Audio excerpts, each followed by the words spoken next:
Hello बच्चों, आशा करती हूँ आप सभी जो हैं अपने घरों पर स्वस्थ होंगे। हमने अपनी हिंदी की क्लास में जो कल पतंग कविता है श्री आलोक धनवा जी द्वारा रचित, उसका कल हमने सार किया था।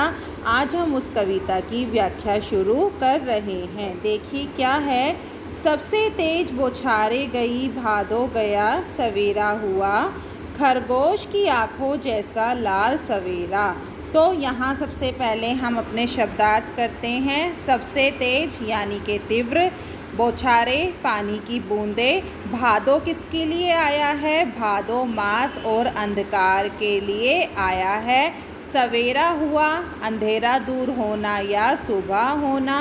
खरगोश की आँखों जैसा लाल सवेरा, यानी कि यहाँ जो सुबह का जो सूर्य उदय है उसकी तुलना किससे की गई है?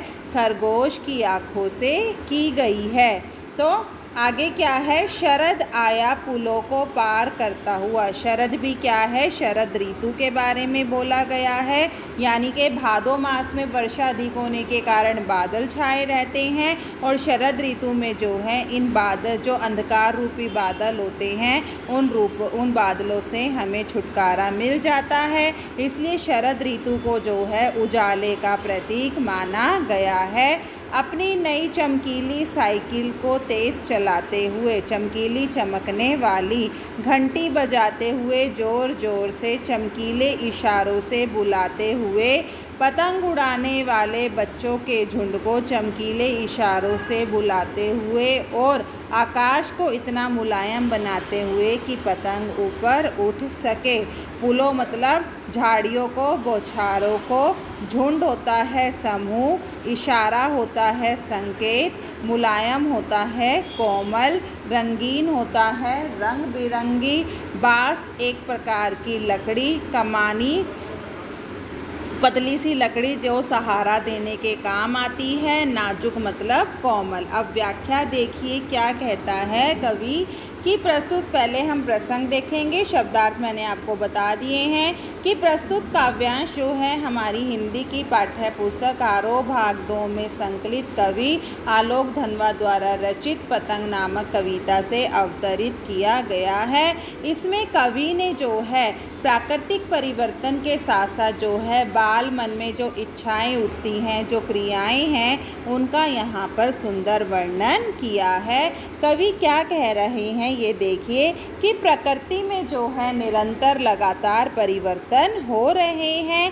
तन मन को भिगो देने वाली तेज बौछारें जो हैं वो समाप्त हो चुकी हैं, अर्थात वर्षा ऋतु जो है भादो मास का जो अंधकार है वो अब समाप्त हो चुका है।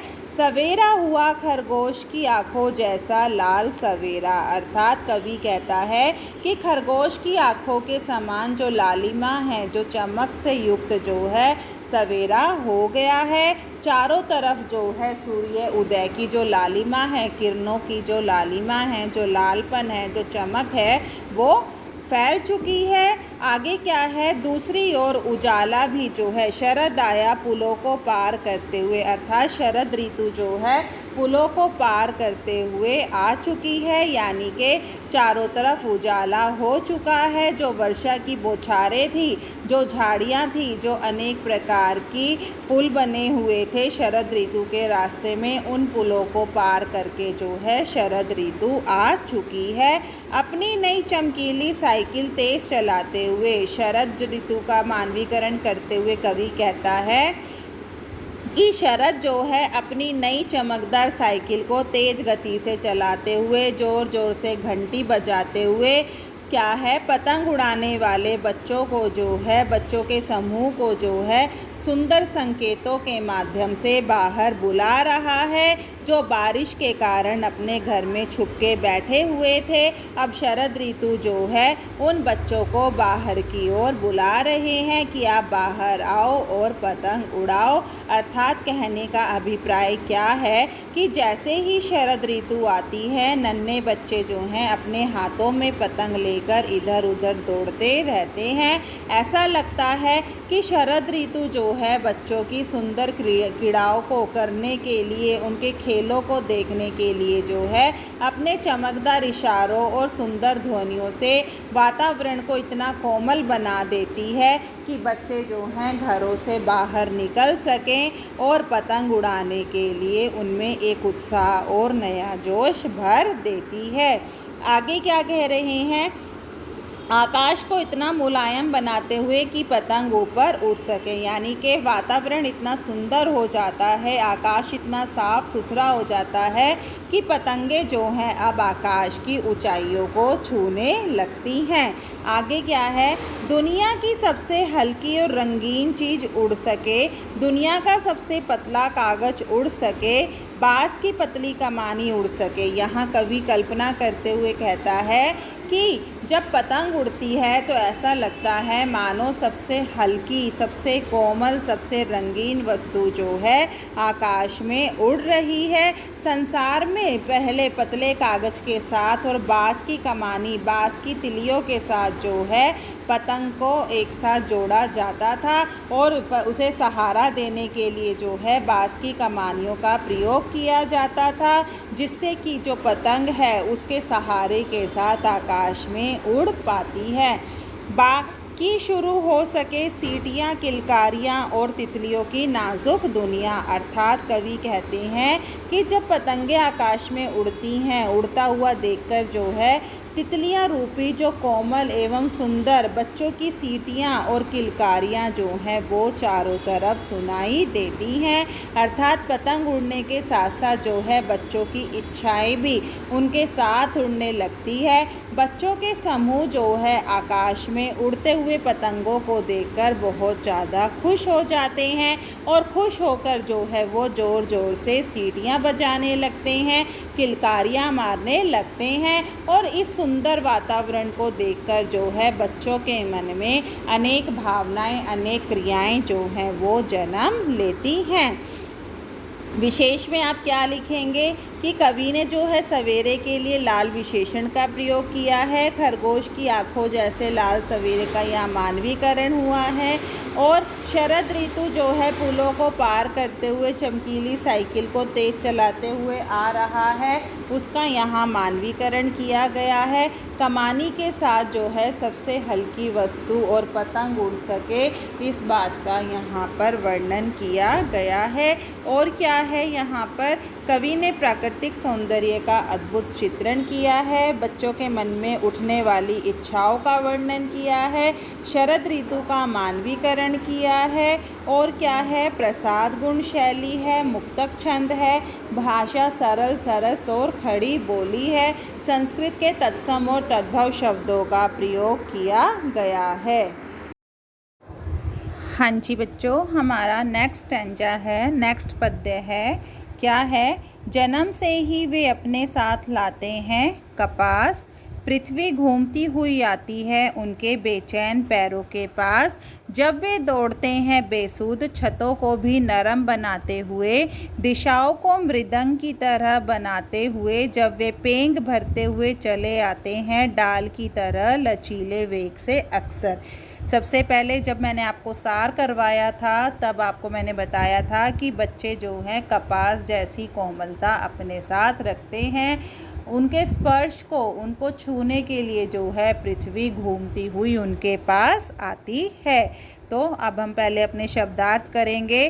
कपास का, जन्म से ही वे अपने साथ लाते हैं कपास। कपास का क्या मतलब है, वह वस्तु जिसमें कोमलता का भाव हो या जो वो बहुत ज़्यादा कोमल हो।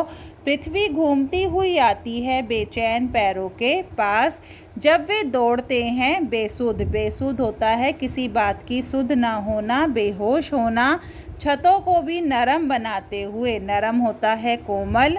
दिशाओं को मृदंग की तरह बनाते हुए, मृदंग एक प्रकार का वाद्य यंत्र होता है जिसे नगाड़ा कहा जाता है। पेंग भरना, झूला झूलना या हिलना या झूला झूलते हुए इधर उधर झूलने की प्रक्रिया, घूमने की प्रक्रिया को क्या कहते हैं? पेंग भरना। डाल की तरह लचीले वेग से, अक्सर डाल होता है शाखा या टहनी, अक्सर होता है प्राय, वेग होता है गति से। तो अब हम व्याख्या करेंगे अपनी। पहले हम प्रसंग लिखेंगे। प्रसंग में आप क्या लिखेंगे? प्रस्तुत काव्यांश हमारी हिंदी की पाठ्य पुस्तक आरोह भाग 2 में संकलित आलोक धनवा द्वारा रचित पतंग नामक कविता से अवतरित किया गया है। इसमें कवि ने जो है बच्चों की कोमल इच्छाओं और उनके क्रियाकलापों का वर्णन किया है। व्याख्या में आप क्या लिखेंगे? कवि यहाँ पर बाल मन में उठ रही चेष्टाओं का, क्रियाओं का एक सुंदर चित्रण करते हुए कहता है कि बच्चे जो हैं, आपकी पहली लाइन क्या है? जन्म से ही वे अपने साथ लाते हैं कपास की। जो बच्चे हैं वो जन्म से ही अत्यंत नाजुक और कोमल होते हैं। वे अपने जन्म के साथ ही जो है कोमलता का भाव लेकर पैदा होते हैं। बच्चों की पृथ्वी घूमती हुई आती है उनके बेचैन पैरों के पास। बच्चों की इस कोमलता को, इस जो उनका कोमलता का भाव है, जो वो नाजुक हैं, उनको स्पर्श करने के लिए जो है पृथ्वी ललायित होती रहती है और वो जो है चारों तरफ घूमती हुई उनके पास आती है। पृथ्वी में भी एक अजीब सी बेचैनी रहती है कि कब मैं बच्चों की इस कपास जैसी कोमलता को छूकर जो है आनंद महसूस करूंगी। जब वे दौड़ते हैं बेसुध छतों को भी नरम बनाते हुए।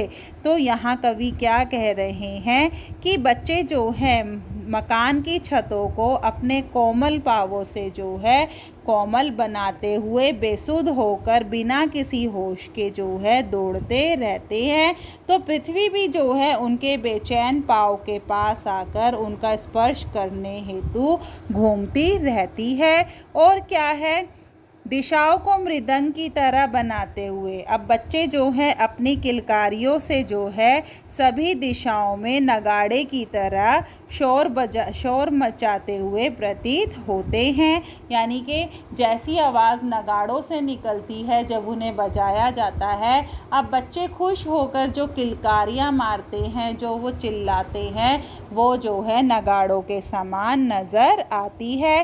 वे प्राय जो है वृक्ष की, जैसे पेड़ों की टहनी हवा में इधर से उधर लहरा रही होती है, उसी प्रकार जो है वृक्ष की टहनियों की तरह जो है कोमल और लचीली गति से जो है बच्चे इधर उधर अपनी मस्ती में डोलते रहते हैं और इस मस्ती में जो है वो झूला झूलते रहते हैं और आनंद की अनुभूति करते रहते हैं।